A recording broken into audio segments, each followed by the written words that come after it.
Hey there, friends. Welcome back to the podcast. It is officially a new year, 2025, and I know what that means for so many of us, especially as business owners. Goal setting season is here.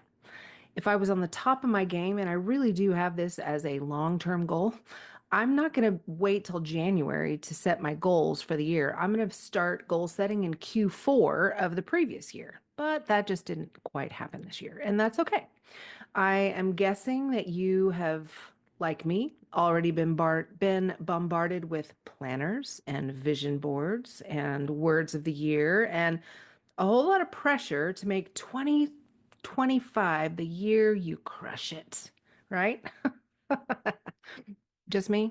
Am I just putting the pressure on myself? Probably. Anyway, let me be real with you. We are not here just to crush the goals. We are here to create goals that actually matter, goals that align with God's purpose for our lives and our businesses and our faith. And today we're going to break down a real straightforward, faith driven framework for setting goals that don't just look good on paper, but actually change your life and the lives of those around you. So, I'm going to ask that you grab a notebook and a cup of coffee and maybe your Bible because we are going to do this the right way, God's way. Let's dive in. Truth time. When's the last time you raised your hands for a swift kick in the pants? Well, I'm the no nonsense type friend who's going to tell you when you have food in your teeth. So let's get right to it. This is your infusion of sacred and secular, calling you higher into who God created you to be, exploring how intimately faith applies to every part of your life, and how you can live that faith every single day in the marketplace. I felt the tension of separation of church and state. I've been one of the few women at a table of men for decades, and I've stood my ground. Are you ready to do the same? These tools, resources, and interviews are meant to do just that. I'm Jan Touchberry, and it's time to share her faith at work.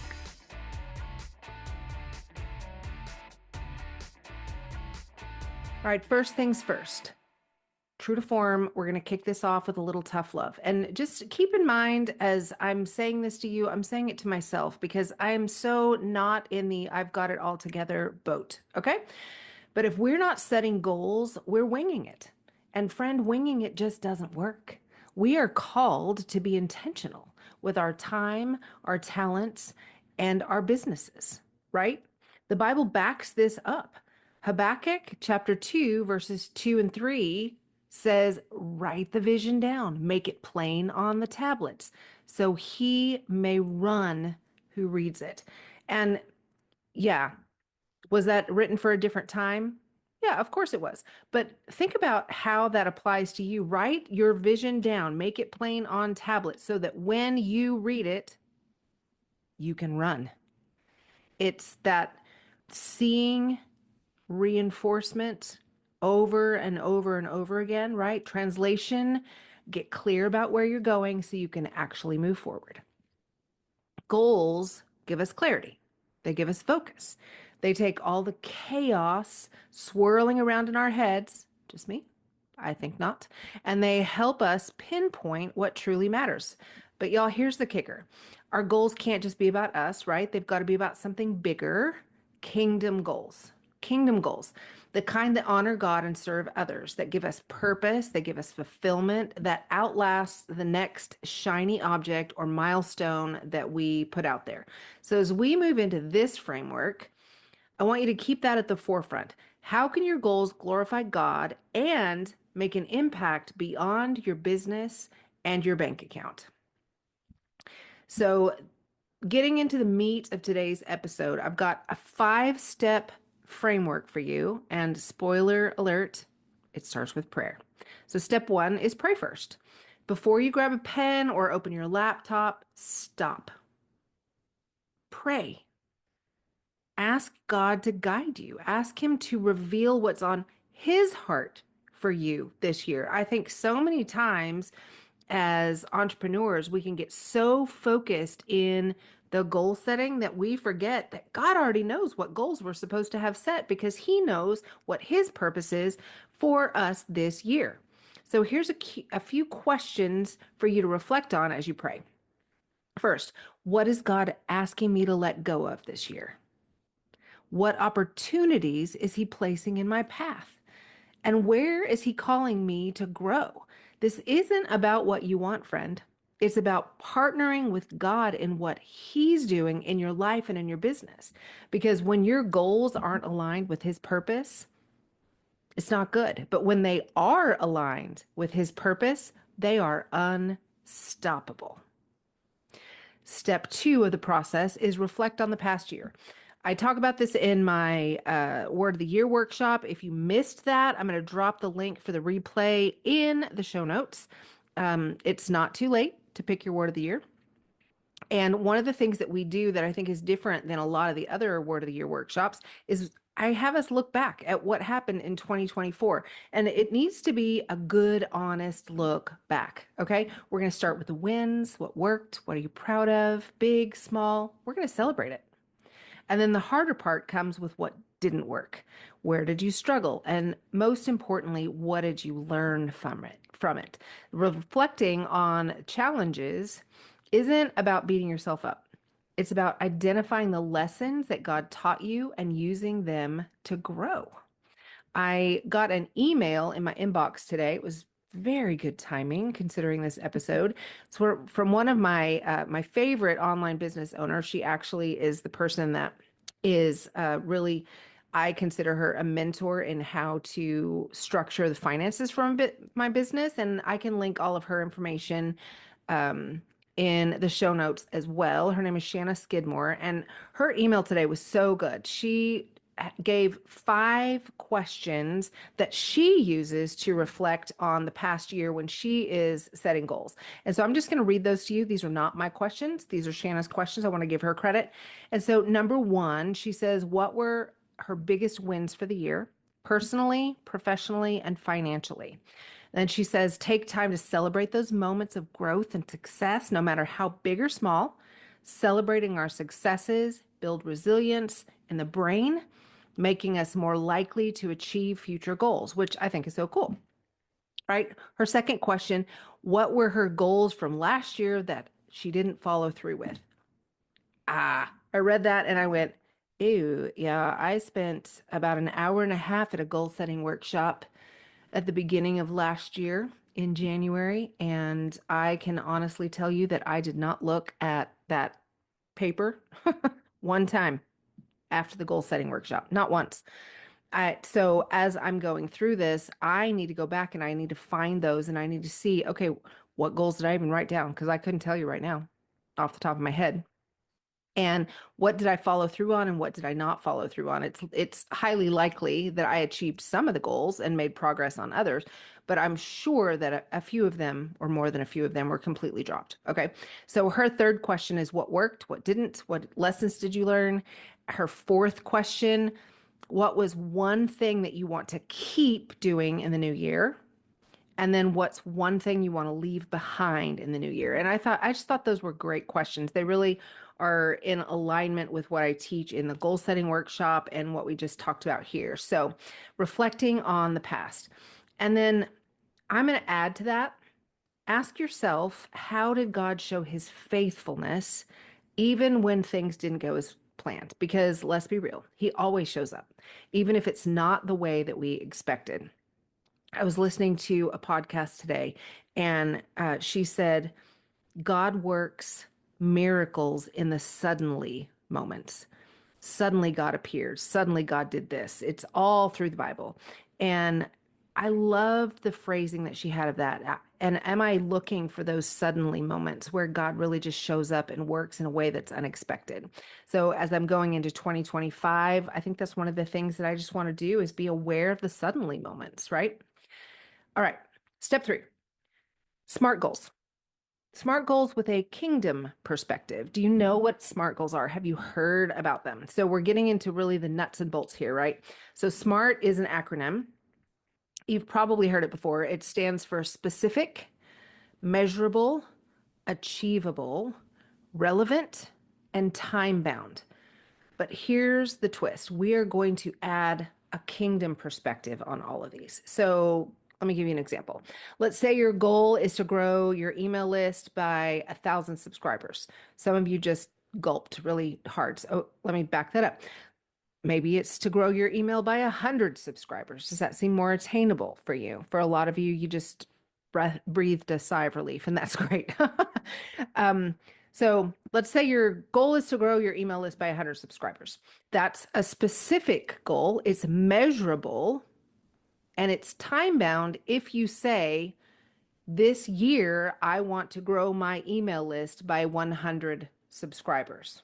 Okay. But ask yourself, why does it matter? How does the goal serve others and honor God? Maybe it's because your email list is the way that you want to share your testimony or provide resources that help others grow in their faith. Keep your goals rooted in purpose, not just productivity. And I'm going to add, not everything in your business, obviously, has to be about sharing your testimony or helping others grow in their faith, but it does have to honor God. So, how do all of your goals serve others and honor God? All right, moving on. Step 4. You're going to prioritize and break down those goals. Okay. You cannot do everything at once. I'm also going to link a podcast episode from a few weeks ago that I did about the one thing. It's so good. If you didn't hear it, you need to go back and listen.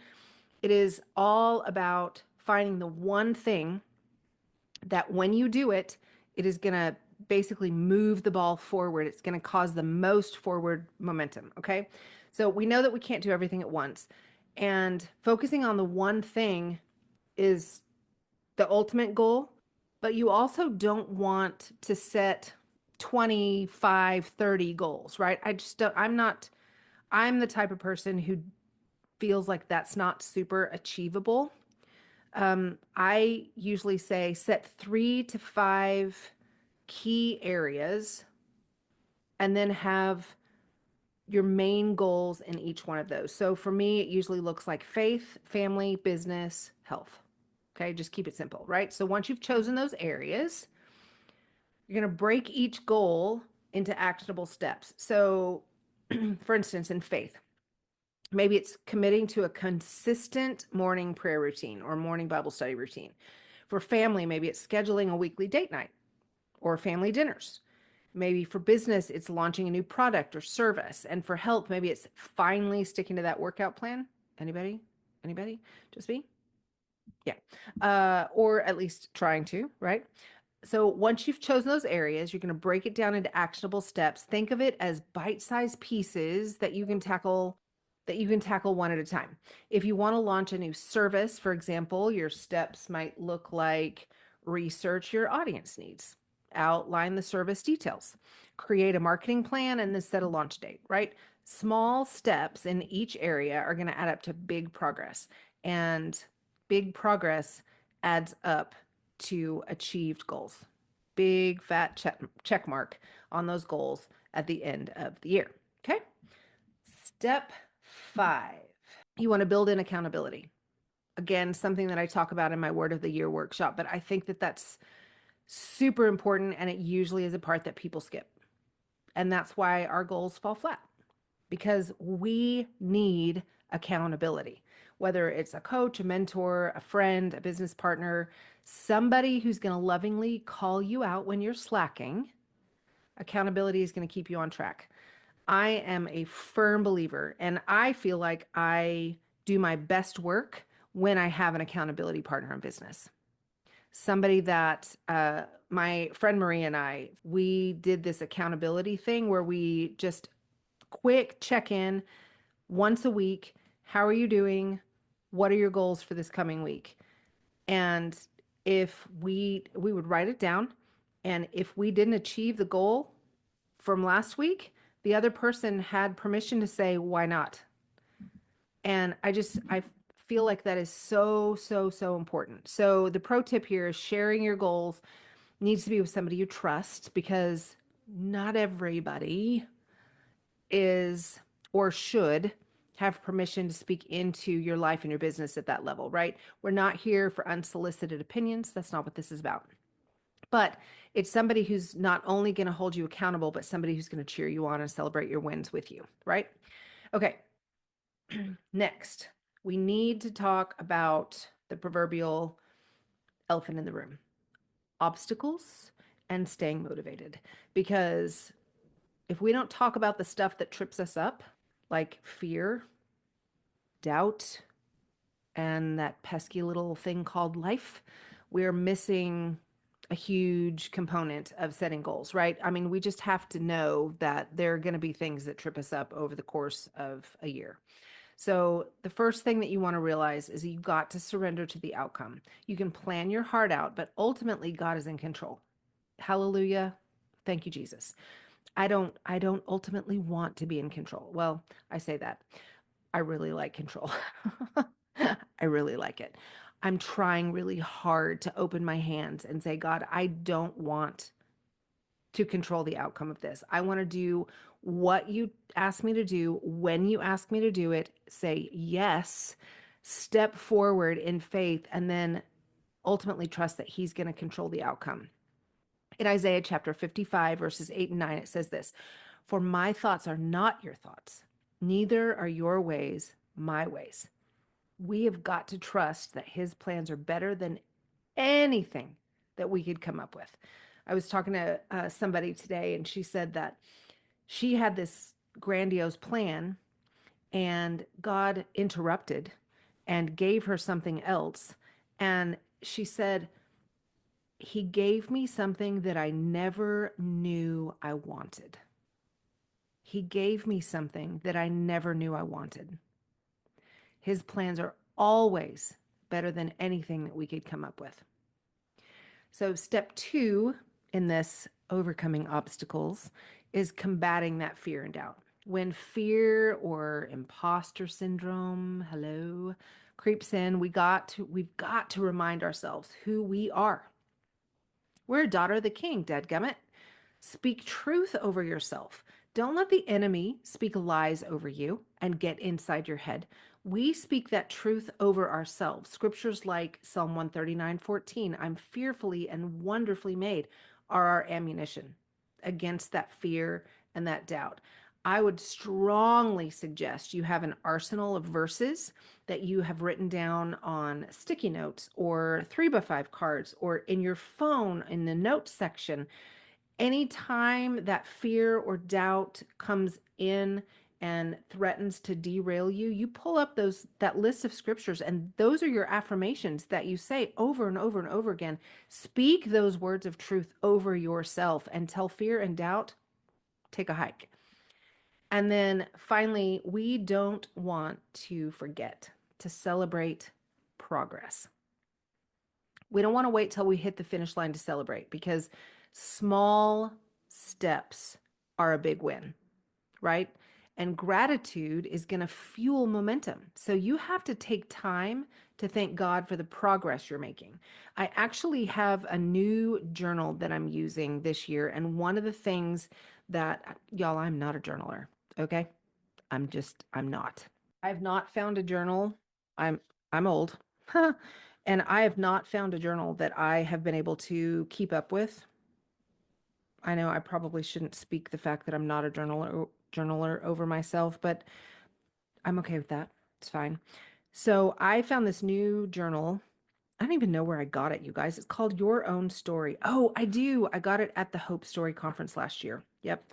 And I literally just picked it up for the first time since I bought it. Anyway, it's so simple that I think maybe I can hopefully put this into my routine, but it literally says, what's the best thing that happened today?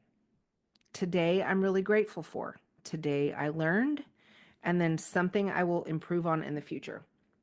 And I just think that's such a simple, I mean, there's literally like 6 lines to write on. So it's not intimidating for those of us who are not in the practice of journaling.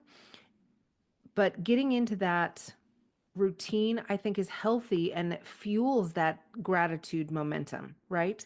What I learned today, what am I grateful for today? What great things happened today? And I think I would maybe add, what am I celebrating today? And so just simple things like that can really give you so much momentum that's going to add fuel to the fire that is going to get you to the finish line of achieving those goals. So, wrapping this up, I'm just going to recap. Here's your game plan. Number 1, you're going to pray first. Number 2, you're going to reflect on the past year. Number 3, you're going to set smart, kingdom-focused goals. Number 4, you're going to prioritize and break them down. Number 5, you're going to build in accountability. And remember, above all, you're going to surrender the outcome to God. You are not doing this alone, friend. He's got you. So here is my challenge for you, sweet, sweet listener. Set aside an hour this week to go through this process. Pray, reflect, and write out those goals. If you feel real bold, share one of them on social media and tag me. I would love to cheer you on. And when I say set aside an hour, go away, go to a coffee shop, find your favorite place in the house, shut the door, put on some music that's going to help you focus, and really focus. Pray, reflect, write down your goals. And to make this super easy, I've created a new free download. It is going to be linked in the show notes. It is called the Faith-Driven Goal Setting Worksheet. It's super simple, but it just walks you through the process, and it's going to make it so much easier. It's super tangible. You can print it out, or you can use it digitally, or you can just look at it and, write in your journal or your notebook or your planner, wherever you're going to, use it as a guide. So that's it for today. Go crush those goals, people. Go crush those goals. But more importantly, stay rooted in God's purpose for you, because above all, that is our desire. See you next week. Thanks for joining me for another episode of Her Faith at Work. If the Lord put someone on your heart that you think needs to hear this message today, will you just smash that share button? And if you haven't already followed the show, I would love for you to do that. Super extra points if you hop over to Apple Podcasts and leave us a review. That helps the algorithm pick us up and drop us right in the AirPods of people that need to hear what the Lord is saying to them today. I hope you'll come back for the next episode of Her Faith at Work. The podcast comes out every Wednesday. And if you look down in the show notes, I've even got a couple of free downloads for you that I think you will really enjoy. With that, have a great week. See you next time.